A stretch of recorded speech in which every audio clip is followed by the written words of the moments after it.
ఆ 1000 సంవత్సరాలు గడుచు వరకు ఇక జనములను మోసపరచకూడకున్నట్లు అగాధము మూసి దాన్ని ముద్ర వేసెను.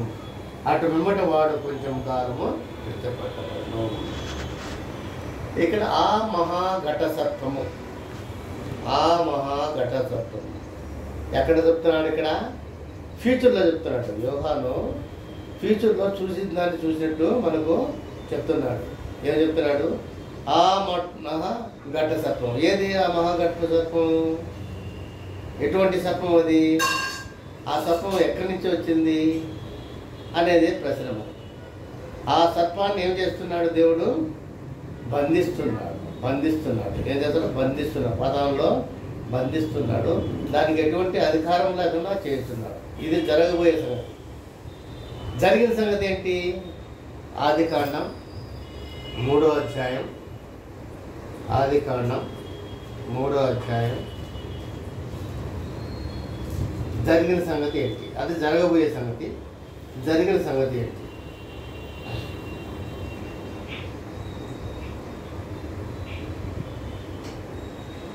నాలుగవ వచనం, 3వ అధ్యాయం 4వ వచనం. అందుకు ఏ సర్పము? ఆ ఘట సర్పం. ఏ ఘట సర్పం? ప్రకటన గ్రంథంలో రాయబడిన ఘట సర్పం ఇదే. ఇది సాతాను. ఇదే సాతాను. అందుకే ఏం చెప్తున్నాడు? ఆ సర్పము మీరు సావరే సావరు, ఏలయనగా మీరు వాటిని దినదినమున మీ కన్నులు తెరవబడనియు మీరు మంచి చెడులను ఎరిగిన వారే దేవతల వలె ఉందరనియు దేవునికి తెలియనని స్త్రీతో చెప్పగా స్త్రీ ఆ వృక్షము ఆహారమునకు మంచిదియు కన్నులకు అందమైనదియు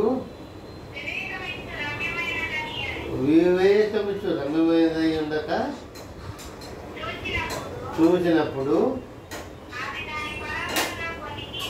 దాని పొలంలో కొన్ని తీసుకొని తిని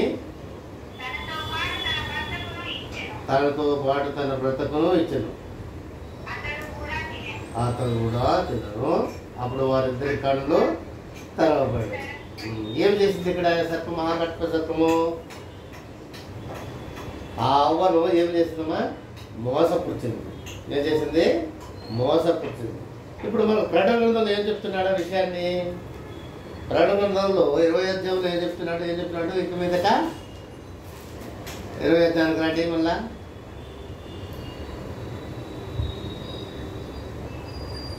ఆ 1000 సంవత్సరములు 3వ వచనం అండి. ఆ 1000 సంవత్సరములు గడుచు వరకు ఇక జనములను మోసపరచకున్నట్లు అగాధమును మూసి దానికి ముద్ర. ఫ్యూచర్లో ఏం చేస్తున్నాడు? ఎప్పుడైతే అవ్వను ఆదామును మోసపరిచిన ఈ ఘట సర్పాన్ని దేవాదేవుడు ఏం చేస్తున్నాడు? ఒక దూతతో మూసివేసి ముద్ర వేస్తున్నాడు. ఎన్ని సంవత్సరాలు ముద్ర వేశాడంట? 1000 సంవత్సరాలు. 1000 సంవత్సరాలు. 1000 సంవత్సరాలు ముద్ర వేస్తాడు. మన ప్రభు అయిన యేసుక్రీస్తు శిష్యులకు ప్రార్థన చేసేటప్పుడు ఒక ప్రార్థన నేర్పిస్తాడు. చూసారా? ఏమని ప్రార్థన నేర్పిస్తాడు? మత్తయి సువార్త 6వ అధ్యాయంలో రాండి ఒకసారి. మత్తయి సువార్త 6వ అధ్యాయం. ఏమని ప్రార్థన చేస్తాడు? నేర్పిస్తాడు. ప్రార్థన చేయమని శిష్యులలో నాకు అయ్యా ప్రార్థన నేర్పు, మాకు ప్రార్థన తెలియదంటే శిష్యులకు ఏమని నేర్పిస్తాడు?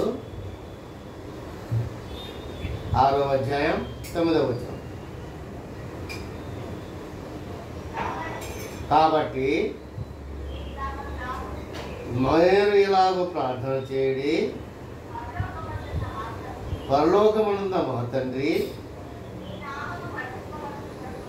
నీ పరిశుద్ధపరుడును గాక, నీ రాజ్యము వచ్చింది కాక. అప్పుడు శిశువులకు అర్థం కాల, ఏదయ్యా నువ్వు నీ రాజ్యం వచ్చింది కాక అంటున్నావు ఏంటి అనేది వాళ్ళకి అర్థం కాదు అక్కడ. ఇప్పుడు అర్థమైందా? ఇక్కడ ప్రకటన గ్రంథంలో ఏం చెప్తున్నాడు? ప్రకటన గ్రంథంలో లాంటి 20వ అధ్యాయానికి, ప్రకటన గ్రంథం 20వ అధ్యాయం. ఇప్పుడు 3 విషయాలు మనం చదువుకుంటున్నాం.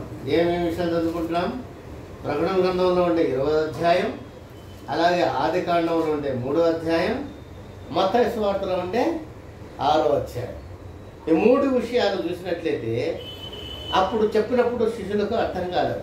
ఏంటి పరలోక రాజ్యం అంటున్నాడు, ఆ రాజ్యం ఏంటిది, భూమి మీదకి వచ్చేది ఏంటి, ఈ పరిపాలన ఏంటంటే వాళ్ళు ఒక సందిగ్ధ స్థితిలో అంటే మనకు కూడా అర్థం కాలేదు కదా. ఫస్ట్ బైబిల్ చదివేటప్పుడు మనకు కూడా అర్థం కాదు యాక్చువల్లీ చూసినట్లయితే. ఆ ఘట్ట సర్పం అంటే ఏదో పెద్ద ఘట్ట పరలోకం నుంచి వచ్చినప్పుడు కనిపించింది అనుకుంటాం. కానీ ఆ ఘట్ట సర్పం అనేది ఆది కాండంలో అవ్వను ఆదామును మోసపరిచిన ఆ ఘట్ట సర్పము. దాన్ని బంధించినప్పుడు ప్రభు యొక్క రాజ్యం అంటే ఈ 1000 సంవత్సరాల పరిపాలన. ఇవన్నీ ప్రకటన గ్రంథంలో యోహానుకు స్పష్టంగా దేవుడు చూపిస్తున్నాడు. ఏమని చెప్తున్నాడు? అతడు ఆది సర్పముగా అపవాదైన సాతాను అని ఆ ఘట్ట సర్పమును పట్టుకొని 1000 సంవత్సరములు దాన్ని బంధించి అగాధంలో పడవేస్తాడు. ఆ 1000 సంవత్సరాలు ఎవరు పరిపాలన చేస్తాడు?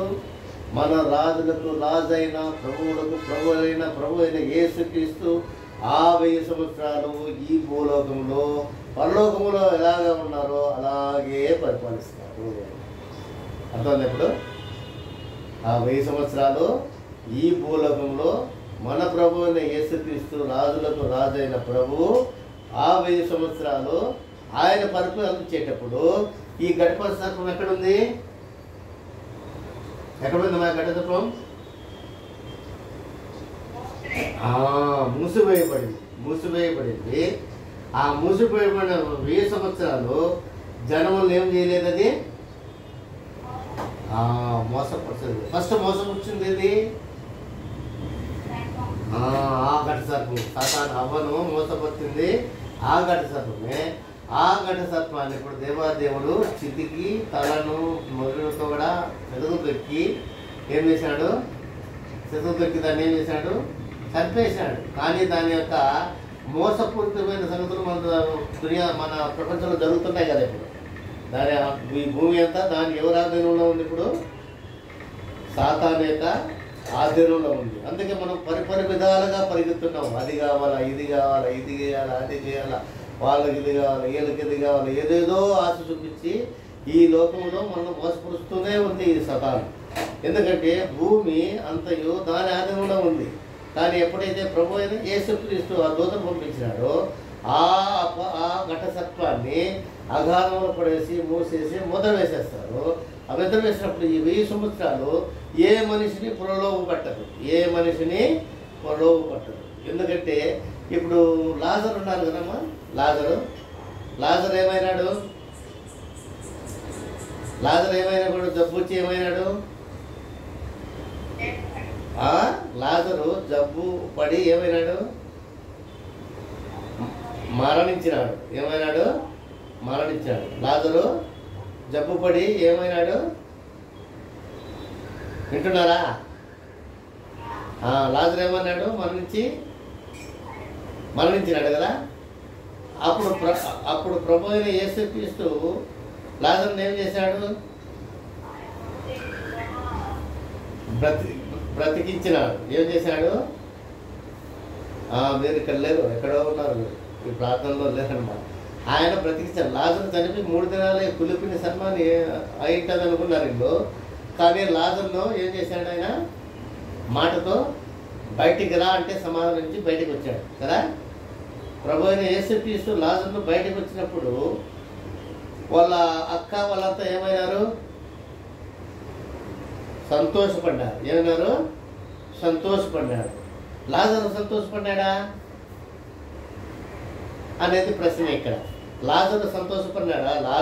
చనిపోయిన లాజరును దేవాదేవుడు బతికించినాడు. వాళ్ళ ఇంటి వారంతా ఏం చేశారు? విందు పెట్టుకున్నారు, సంతోషించారు. వాళ్ళ అక్క నా తమ్ముడు బతికినాడని వాళ్ళ అక్క వాళ్ళంతా ఏం చేశారు? చాలా సంతోషంగా ఉన్నారు. కానీ లాజరును చూసేదానికి ఇది నిజమా అబద్ధమా అని చెప్పి చాలామంది జనాలు ఆయన దగ్గరికి వస్తూ ఉన్నారు. కానీ లాజరు సంతోషంగా ఉన్నాడా? చెప్పాలి మీరు. లాజరు సంతోషంగా ఉన్నాడా? చనిపోయి బ్రతికించినాడు దేవుడు. అప్పుడు మరియమ్మ వాళ్ళంతా వాళ్ళ అక్క వాళ్ళంతా మా అత్త అంతా చాలా సంతోషపడ్డారు, విందు పెట్టించారు, అందరికీ బడాకాన వేశారు. కానీ లాజరు సంతోషంగా ఉన్నాడా? ఎందుకు సంతోషంగా లేడు? బతికినాడు కదా, చచ్చిపోయినాడు బతికేశాడు దేవుడు. మళ్ళా భూలోకంలోకి వచ్చినాడు. లాజరు సంతోషంగా లేడు. ఎందుకు లేడు అనేది ప్రశ్న. ఇప్పుడు నీ రాజ్యం వచ్చును కాక అన్నాడు కదా అక్కడ. ఆ రాజ్యమే ఈ వెయ్యేళ్ళ పరిపాలన. ఆ ప్రకటన గ్రంథంలో చెప్పే ఆ రాజ్యమే ప్రభువైన యేసుక్రీస్తు శిశువుకు నేర్పిన ప్రార్థనలో ఉన్న ఆ రాజ్యమే ఈ రాజ్యము. ఈ 1000 ఏళ్ళ రాజ్య పరిపాలనలో ఎవరమ్మా రాజు? ప్రభువైన యేసుక్రీస్తు. పరలోక రాజ్యంలో వచ్చే రాజ్యం భూమి మీదకి వచ్చి 1000 సంవత్సరాలు భరించేటప్పుడు దాన్ని ఏం చేస్తున్నాడు దేవుడు? ఆ మహాఘటన సర్పమును బంధించి దానిలో వేసినాడు. ఆ 1000 సంవత్సరాలు జనములను ఏం చేస్తారు? ఏం చేయలేదు సర్పము? మోసపరచలేదు. ఏం చేయలేదు? మోసపరచలేదు. అందరికి వినిపిస్తుందా? స్పీకర్ పెట్టుకోండి, లేకంటే మోసపరచలేదు కాబట్టి ఆ ఘటసత్వాన్ని దేవాదేవుడు ఏం చేశాడు? ఒక దూత ద్వారా బంధించి దానికి ముద్ర వేసేశాడు. అప్పుడు ఆయన రాజ్యంలో నీకు ఎన్ని ఉండవు, మర్డర్స్లు ఉండవు, రేపింగ్లు ఉండవు, అబద్ధాలు ఉండవు, నెక్స్ట్ ఇవి ఉండవు. ఇప్పుడు ఎన్ని అబద్ధాలు నీతో చెప్పించేది ఎవరు? సాతాను. నీతో గొడవ పెట్టేది ఎవరు? ఈ లోకంలో ఆశ కనిపించేది ఎవరు? సాతాను. ఆ సాతాను ఆశలతో మనం చుట్టుకొని మన దేవాదేవుని మర్చిపోయి దేవుని దూరంగా బతుకుతున్నాం. విశ్వాసాలు కానీ అవిశ్వాసాలు కానీ ఎవరైనా కానీ కొన్ని విషయాల్లో తలంపులతోనైతేమి, మాటలతోనైతేమి, శాస్త్రాలతోనైతేమి, అబద్ధాలతోనైతేమి, ఏదో చిన్న పనుల కోసం అయితేనేమి మనం ఏం చేస్తున్నామో ఈ సాతానుకు లోబడుతున్నాం. కాబట్టి ఇటువంటి సాతాను క్రియలన్నీ మనలో జరగకుండా ఆ అపవాదైన ఘటసత్వాన్ని రాబోయే కాలంలో దేవాదేవుడు 1000 సంవత్సరాల వరకు బంధిస్తాడు. ఆ బంధించినప్పుడు ఈ జనములను ఇటువంటి విషయాల్లో మోసపరచకుండా ఉండేదానికి మనకు శక్తినిచ్చాడు. అదే పరలోక రాజ్యం. నీ రాజ్యము వచ్చునుగాక అనేది దేవాదేవుడు అప్పుడే వాళ్ళకు శిశువులు నేర్పించింది, కానీ వాళ్ళు గ్రహించలేదు. ఏదయ్యా నీ రాజ్యం ఏంటి అనుకుంటా ఉన్నారు. కానీ ఆ రాజ్యము ప్రకటన గ్రంథంలో మనకు యోహాను ద్వారా ప్రకటించబడింది. అలాగే ఆది కాండంలో ఉన్న ఆది ఘటసత్వము మొట్టమొదటిగా అవను ఏం చేసింది? మోసపరిచింది. ఆ మోసపరచడంతో ఆదాము కూడా మోసపరచబడినాడు. ఆదాము కూడా మోసపరచబట్టి మనం పాపానికి లోనైనాము. పాపం మూలం వచ్చిన జీతము మరణము. ఈ మరణం అందరిలో కనిపించింది.